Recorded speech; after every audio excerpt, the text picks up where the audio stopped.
और जब पैरों में धूल लगी भगवान के उत्सव की, आप भी सरपंच साहब, और जब पैरों में धूल लगी तो क्या हुआ? पैरों में लागी, हाँ पैरों में लागी, पैरों में लागे, हाँ पैरों में लागे। जी मैं तो झूम झूम नाची भरपूर, धूले मोहे प्यारी लगे। मैं तो झूम झूम नाची भरपूर, धूल मोहे प्यारी लगे। मैं तो झूम झूम नाची भरपूर, धूले मोहे प्यारी लगे। मैं तो झूम झूम नाची भरपूर, धूले मोहे प्यारी लगे। नन्हे भवने में उड़े रही धूल, धूले मोहे प्यारी लगे। नन्हे भवने में उड़े रही धूल, धूल मोहे प्यारी लगे। नन्हे भवने में उड़े रही धूल, धूले मोहे प्यारी लगे। नन्हे भवने में उड़े रही धूल, धूल मोहे प्यारी लगे। नन्हे भवने में उड़े रही धूल, धूले मोहे प्यारी लगे। बोलिए कृष्ण कन्हैया लाल की, नंद के आनंद की। और ऐसा आनंद छाया हुआ है पूरे ब्रज में, भगवान के उत्सव में पूरा ब्रज मग्न है। लाखों लोग नंद बाबा के घर में आते हैं, लाखों जाते हैं, लाखों आते हैं, लाखों जाते हैं। और कहते हैं, ऐसा वर्णन आया है, ऐसा उत्सव छाया रहा कि कई महीनों तक, 6 महीनों तक वो उत्सव चलता रहा। इधर जो वसुदेव जी महाराज उस कन्या को लौटा कर ले गए थे, तो कहते हैं जहाँ भगवान होते हैं वहाँ शांति होती है। जब भगवान का जन्म हुआ था उस कारागार में तो शांति थी। कंस के सारे सैनिक सो गए थे, सब सो गए थे। और जैसे ही माया को लेकर पहुंचे तो कहते हैं जहाँ माया होती है वहाँ अशांति होती है। वो वृंदावन बिहारी लाल की। जहाँ ईश्वर होते हैं वहाँ शांति होती है, जहाँ माया होती है वहाँ अशांति होती है।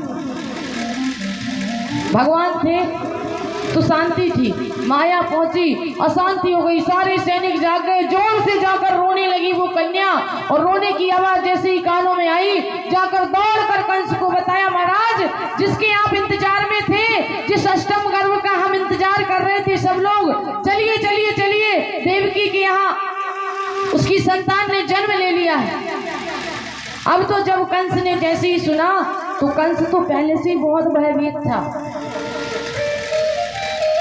जब से भगवान गर्भ में आए थे तो कंस बड़ा भयभीत रहता था, बड़ा डरा डरा रहता था। और एक दिन नारद जी आए तो नारद जी ने आकर और डरा दिया।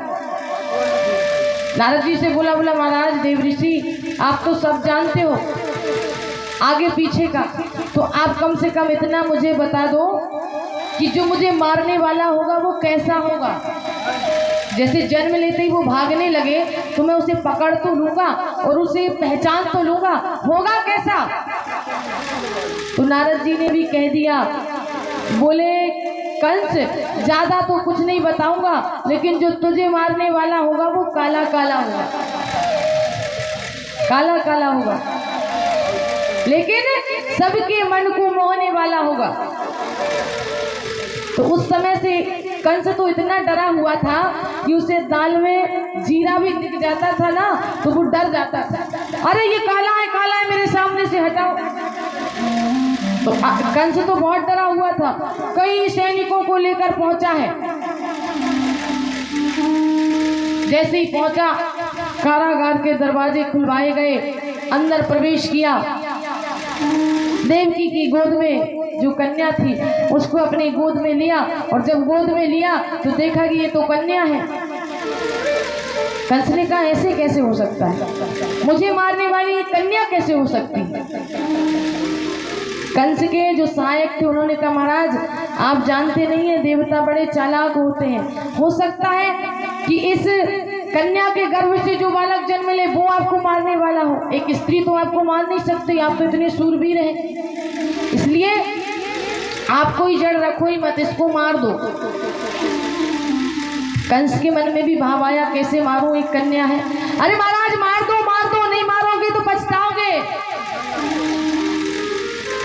कंस ने कहा बात तो ठीक है। तो कंस ने उस कन्या के पैरों को पकड़ा और एक शिला पर जैसे ही उसको ऐसे मारा है तो वो कन्या हाथ से छूटकर और सीधी आकाश में अष्टभुजी देवी के रूप में। अरे दुष्ट, तू मुझे क्या मारता है? मुझे मारने से तू बचेगा नहीं, और जो तुझे मारने वाला है वो आ चुका है और अब वो तुझे मार कर रहेगा, वो तुझे मार कर ही रहेगा। वो वृंदावन बिहारी लाल की। अब तो जिस समय से कंस ने ये सुना था तो कंस के रातों की नींद हराम हो गई। इसी गोकुल में, इसी ब्रज में, इसी 84 कोस के ब्रज में तुझे मारने वाला है। ये बात जब कंस ने सुनी, इतना बड़ा ब्रज, अब उसे ढूंढे तो ढूंढे कैसे? तो कंस ने रात्रिकालीन एक सभा बुलाई, उसमें सारे दैत्यों को बुलाया, मुष्टिक, चाणूर, अघासुर, बकासुर, भौमासुर, व्योमासुर, जितने दैत्य थे सबको बुलाया।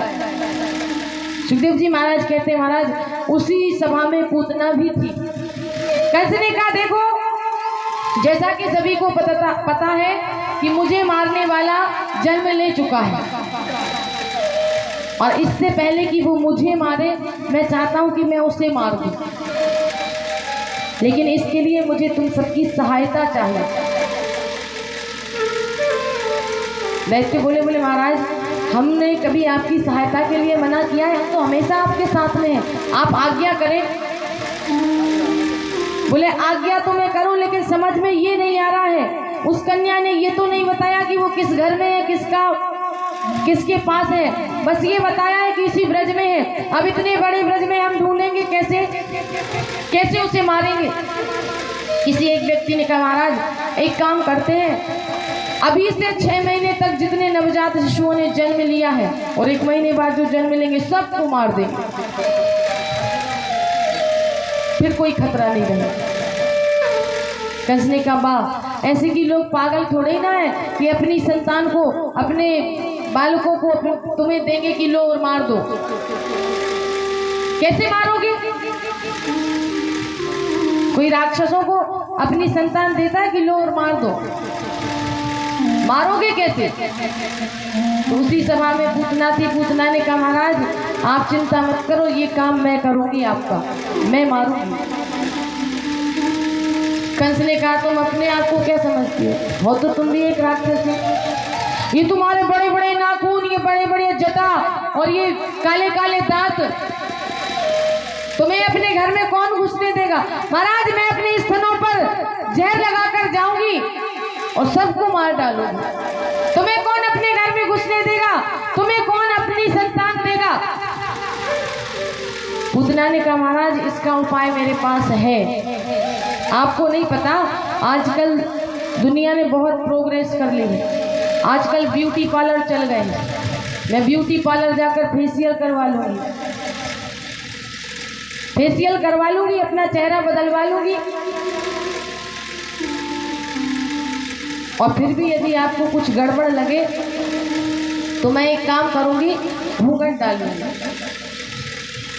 अच्छा, इस घूंघट में माताओं के बड़े बड़े काम बन जाते हैं। वैसे पहले हमारी भारतीय संस्कृति में घूंघट का प्रचलन नहीं था, क्योंकि किसी वेद और किसी शास्त्र में ये नहीं लिखा कि माता जानकी ने राजा दशरथ के लिए, महाराज दशरथ के लिए घूंघट किया, नहीं लिखा। तो घूंघट का प्रचलन तो ये बाद में चलाया गया है, क्योंकि बड़ों का सम्मान, बड़ों के लिए पर्दा, ये जरूरी नहीं है कि आप इतना लंबा घूंघट डालें। बड़ों का सम्मान और बड़ों के लिए पर्दा होता है अपनी आंखों से, अपने नेत्रों से। ऐसा नहीं कि इतना लंबा घूंघट डाल लिया और बड़ों को जवाब दे रहे हैं, ससुर को गाली दे रहे हैं, सास को गाली दे रहे हैं, अपने से बड़ों से बदतमीजी कर रहे हैं। तो ऐसे घूंघट का क्या फायदा? कि घूंघट तो भाई इतना लंबा है कि यदि सामने कुछ दिखाई न दे, और ये घूंघट तो वैसा हो गया कि यदि रास्ते से चलो तो किसी चीज से टकरा जाओ, गिर जाओ तो सिर और घूम जाए।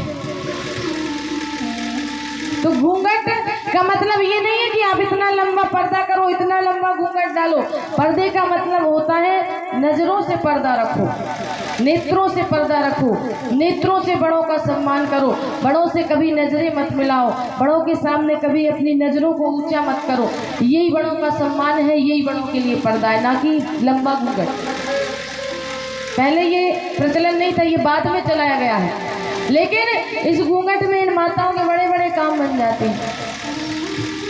जैसे हम लोग अनुभव करते रहते हैं, हम लोग जाते बाहर कथाएं करते हैं, तो इस घूंघट के कारण माताओं को बड़ी आसानी होती है। जैसे आप लोग यदि जैसे नींद आने लगे कथा में और आप लोग सोना चाहें तो आप सो नहीं सकते, या तो हम देख लेंगे, या तो व्यास जी देख लेंगे, या कोई बगल वाला देख लेगा तो टोक देगा, अरे महाराज बोले सोने आए हो कि कथा सुनने आए? बताओ तुम सो रहे हो? तो कोई भी डिस्टर्ब कर देगा, नींद आपकी खराब कर देगा, या तो हम ही कह देंगे या कोई और आजू बाजू वाले जो बैठा होगा वो कह देगा। लेकिन इनके लिए बड़ी आसानी होती है। इनको जैसे ही लगा कि नींद आने लगी तो घूंघट थोड़ा इतना है तो उसको और इतना खींच लिया। देखो हमारी भाभी जी बेटी इतना लंबा, अब ये सो जाए तो ना हमें पता चलेगा और ना इनके बगल वालों को पता चलेगा। बोल वृंदावन बिहारी लाल की।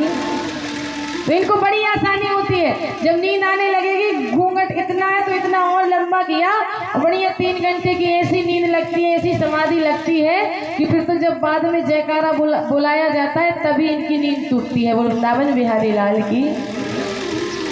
तो पूतना भी कंठ से कहती, बोल महाराज मैं बढ़िया लंबा घूंघट डालकर जाऊंगी। अब किसी स्त्री का कोई घूंघट उठाकर थोड़ी ही ना देखता है कि ये देवी है कि राक्षसी है, कोई ना देखेगा ना कोई पहचानेगा। कंस ने कहा ठीक है, यदि तुम कहती हो तो तुम्हारी बात मान लेते हैं। तो पूतना ने अपना वेश बदला और अपने स्वरूप को बदला, बढ़िया साड़ी पहनी, तैयार हुई, लंबा सा घूंघट डाला और चल दी गोकुल की तरफ। वही पहले तो भगवान के भ्रम में एक दिन में 2-3 करके 2-3 बच्चों को मार देती थी। भगवान ने देखा कि मेरे भ्रम में ये ऐसे तो सबको